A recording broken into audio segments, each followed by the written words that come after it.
Médiocre le suffisant.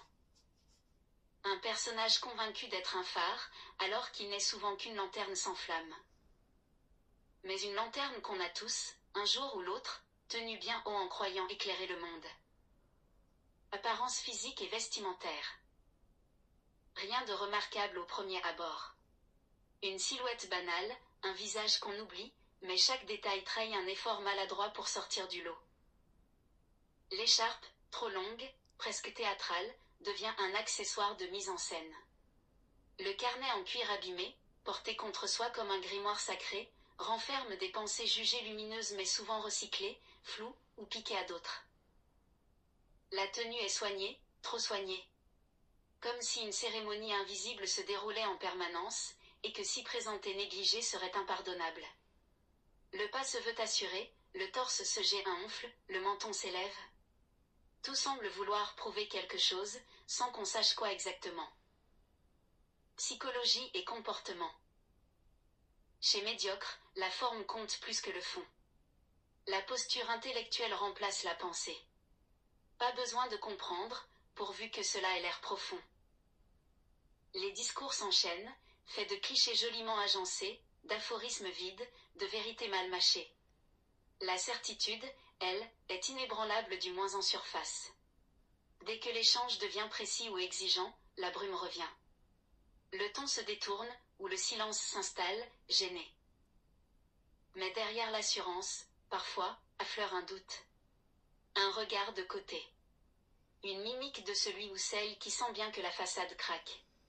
Et dans cette fissure, une humanité désarmante, celle de quelqu'un qui voudrait embrayer, sans savoir comment faire autrement. Ce que Médiocre aime. Être écouté longuement sans interruption. Donner son avis sur tout, surtout quand personne ne le demande. Citer des philosophes sans jamais les avoir lus, mais avec une ferveur qui donne presque le change. Ce qui l'irrite profondément. Être mis face à ses contradictions. Rester sans voix après une remarque trop juste. Et surtout, ne pas exister dans le regard des autres. Force. Une confiance solide comme un mirage, toujours plus forte quand elle n'est pas testée. Une vraie capacité à meubler le vide avec de beaux mots. Un don pour retomber sur ses pieds, surtout quand ce sont ceux des autres. Faiblesse. L'incapacité à affronter la précision. Une peur panique d'être contredit, qui déclenche un festival de justifications fumeuses.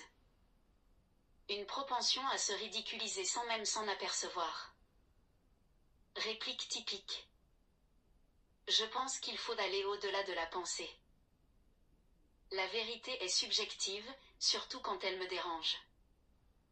Ce n'est pas de l'incompréhension, c'est de l'élévation.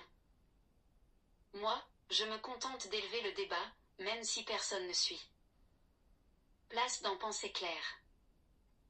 Médiocre s'invite dans tous les débats, rarement pour construire, souvent pour exister.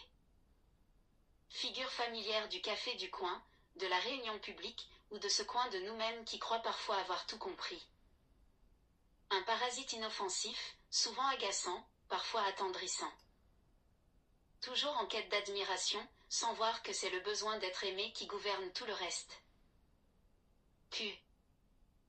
Selon vous, @tout le monde, laquelle de ces images correspondrait le mieux à ce personnage et